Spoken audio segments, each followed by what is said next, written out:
அனைவருக்கும் வணக்கம். பாரம்பரிய திருவள்ளுவர் குல வம்சம் பிரசன்ன ஜோதிடர் சுபமாரிமுத்து திருப்பூரிலிருந்து இந்த பதிவு உங்களுக்காக. இன்றைக்கு சனி திசையில் சூரியன் புத்தி பற்றி இன்றைக்கி நம்ம பார்க்க போகிறோம். சனி திசையில் சூரியன் புத்தி நடந்தால் என்ன நடக்கும் பாருங்கள். சூரியனுடைய மகன் தான் சனி. சூரியனா அப்பா, சனின மகன். இந்த சூரியனும் சனியும் சேர்ந்தா அப்பா மகன்.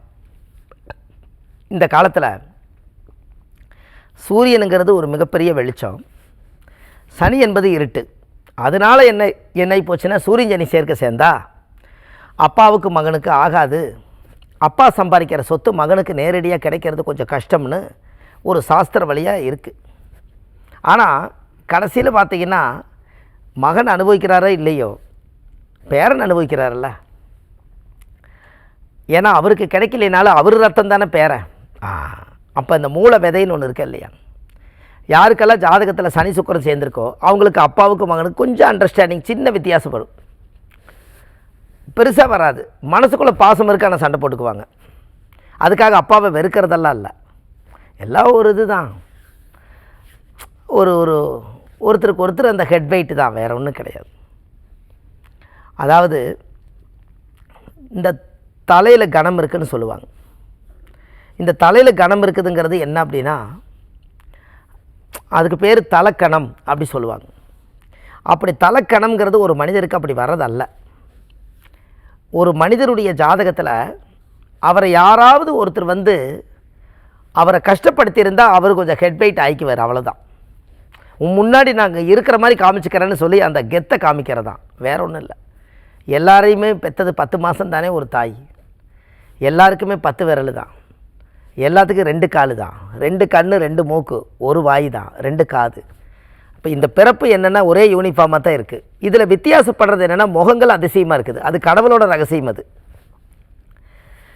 உன்னை எந்த உருவத்தில் படைச்சு இந்த உலகத்தில் 120 வருஷம் இந்த பூலோகத்துக்கு காமிக்கணும்னு சொல்லி கரு உருவாகும் போதே முகத்துக்கு எந்த மாதிரி ஒரு முகம் இந்த உலகத்துக்கு வரும்னு பிறக்கும் குழந்தையில் வரும்போதே நம்ம சொல்லுவோம், தாத்தா மாதிரி இருக்குது, அப்பா மாதிரி இருக்குது, அத்தை மாதிரி இருக்குது, சித்தப்பா மாதிரி இருக்குது, இல்லை முகசாடையெல்லாம் இவங்க அம்மா மாதிரி இருக்குது, பாட்டி மாதிரி இருக்குதும்பாங்க.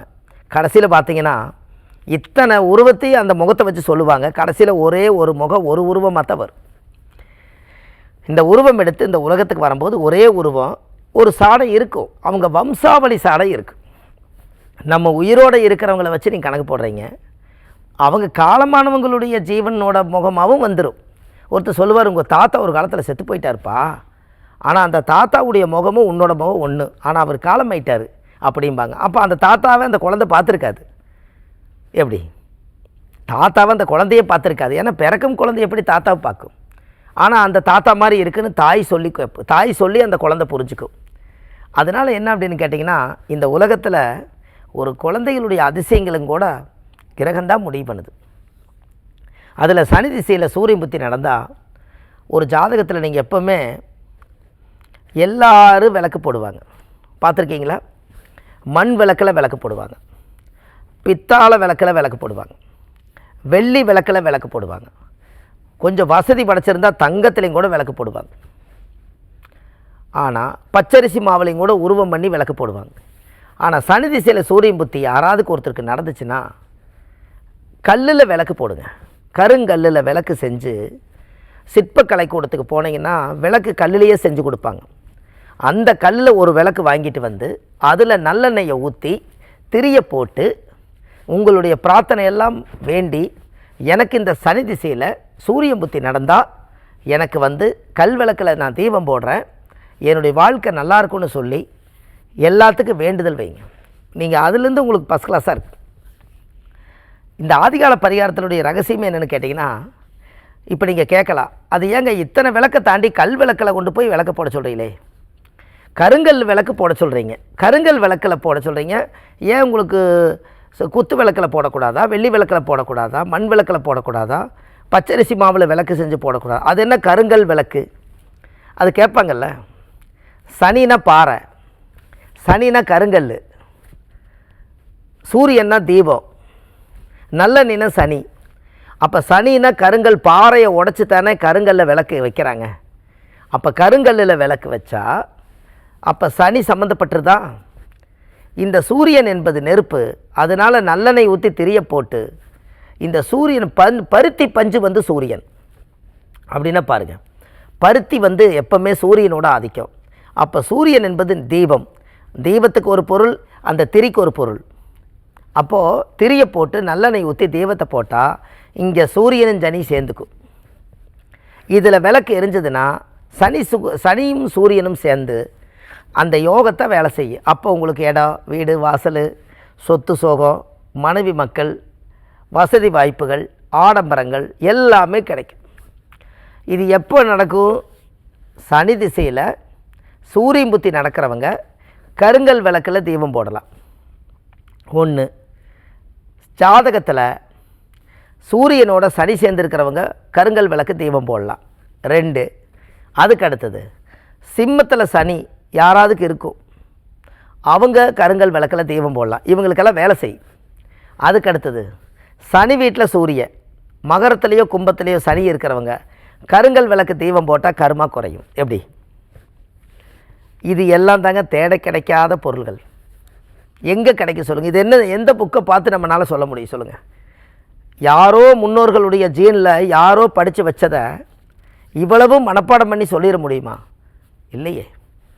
நான் ஸ்டாப்பாக 1 மணி நேரம் 2 மணி நேரம் நம்ம பேசுகிறோம். இத்தனையும் புத்தகத்தில் எழுதி வச்சா பேசுகிறோம்? இல்லை, புத்தகத்தில் இருக்கா நம்ம படித்து பார்க்குறக்கு? இப்படி ஒரு கிரக சேர்க்கை நம்ம எந்த புத்தகத்தை வாங்கி படிக்க முடியும்?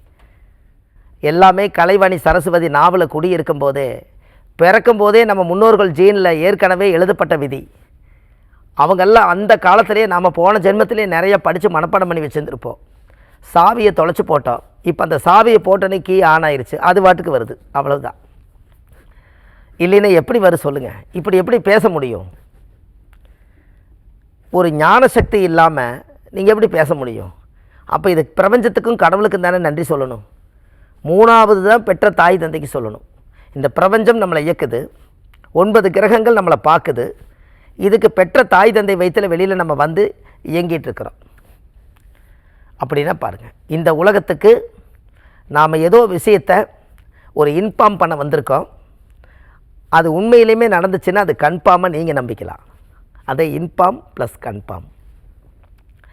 பாருங்களேன் ஜாதகத்தில் எப்படியெல்லாம் இருக்குது. சனி திசையில் சூரியன் புத்தி நடந்தால் கருங்கல் விளக்கில் தீபம் போட்டால் உங்கள் கர்மா குறையுங்கிறத இது எந்த புத்தகத்திலையும் இல்லையே. நம்ம காலையில் எழுந்திரிச்சா 2 புக்கு படிக்கிறோம், சாயந்தரம் எழுந்திரிச்சா 2 புக்கு படிக்கிறோம். ஒவ்வொரு விதமாக பெரிய பெரிய ஞானிகள் எல்லாம் புலிப்பாணி, சாதக அலங்காரம் நம்ம படிக்கிறதெல்லாம் பாருங்கள். சாதக அலங்காரம், குமாரசுவாமியம், ஜோதிட களஞ்சியம், ஜோதிட சிந்தாமணி, சினேந்திர மாலை, உத்தரகாலாமிர்தம், பகவத்கீதை, ராமாயணம், மகாபாரதம் இதான் படிக்கிறோம். காலையில் எந்திரிச்சு உட்காந்தாச்சுன்னா ஒரு 10 பேப்பர் பெரட்டினா இந்த உலகத்துக்கு ஏதாவது ஒரு ரகசியத்தை சொல்லாமே. அப்போ முதல்ல அந்த கண்ணுக்கு வெளிச்சம் கொடுத்தது கடவுளுக்கு நன்றி சொல்லணுமில்ல. இந்த கண்ணிலேனா எப்படி புக்கை படிக்க முடியும்?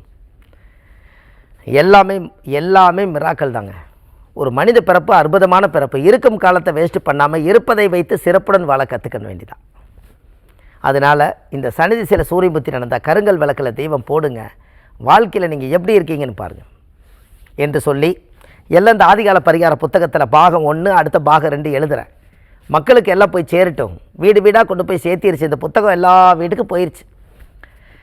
பாருங்கள், அந்த புத்தகத்தில் ஒரு A4 சைஸில் 1736 பரிகாரங்கள் கொண்ட புத்தகம். இன்றைக்கி அது பயங்கரமாக, இன்றைக்கி அது மக்களுக்கு எல்லாத்துக்கும் யதார்த்தமாக எழுத ஆரம்பித்தேன். அது எல்லா மக்களுக்கும் இன்றைக்கி கரெக்டாக போயிடுச்சு. அது நம்ம சித்தர்கள் முன்னோர்களுக்கும் நம்மளுடைய பிரபஞ்சத்துக்கு தான் நன்றி. ஒரு வரலாறு வெற்ற ஒரு புண்ணிய புத்தகத்தை எழுதுறது பெரிய சாதனை. அந்த புத்தகம் என்னமோ நமக்கு ஒரு எழுதுகோள் கிடச்சதுனால எழுதினோம். இன்றைக்கி அது உலகத்துக்கு அரங்கேற்றம் ஆயிடுச்சு. என்னமோ கடவுளுக்கு நன்றியும் பெற்ற தாய்க்கு நன்றி தான் சொல்லணும். நாம் இந்த உலகத்தில் வாழ வரைக்கும் வாழ்ந்துட்டு விட்டுட்டு போயிடுவோம். இந்த உடம்பும் கூட மண்ணுக்குள்ளே போயிடும். ஆனால் இந்த புத்தகம் என்றைக்கும் அழியாத சொத்து. நம்ம போனதுக்கப்புறம் அது வாழும். அதான் புத்தகம் பிறக்குமா? அதுதான் அதே புத்தகம் தான் இங்கே கீழே ஆன்லைனில் கொடுத்துருக்கேன். கீழே போயிட்டு இருக்கிற நம்பருக்கு கால் பண்ணுங்கள். 2 நாள் இந்த புத்தகம் உங்களுக்கு கிடச்சிரும். இது இல்லாமல் நம்ம ஜோதிடம், பிரசன்னம், ஜாதகம் எல்லாமே பார்க்குறோம். ஆன்லைன்லேயும் ஜாதகம் பார்க்குறோம், நேரடியாகவும் பார்க்குறோம். சென்னையில் வடபழனி முருகன் கோயில் தெப்பக்குள வாசல்லையே நம்ம ஜோதிட அலுவலகம் இருக்குது. அந்த ஜோதிட அலுவலகத்தில் நம்ம சனிக்கிழமை, ஞாயிற்றுக்கிழமை, திங்கக்கிழமை இங்கே ஜாதகம் பார்க்குறோம் சென்னையில். மற்ற தினங்கள் எல்லாம் திருப்பூரில் ஜோதிடம் பார்க்குறோம். எல்லாத்துக்குமே கீழே போயிட்டு நம்பர் கால் பண்ணிங்கன்னா உங்களுக்கு முன்பதிவு கிடைக்கும். இது இல்லாமல் வள்ளுவர் வாக்குன்னு ஒரு யூடியூப் சேனல் வச்சுருக்கோம். அதில் 1500 பதிவுகள் மக்களுக்காக கொடுத்துருக்கேன்.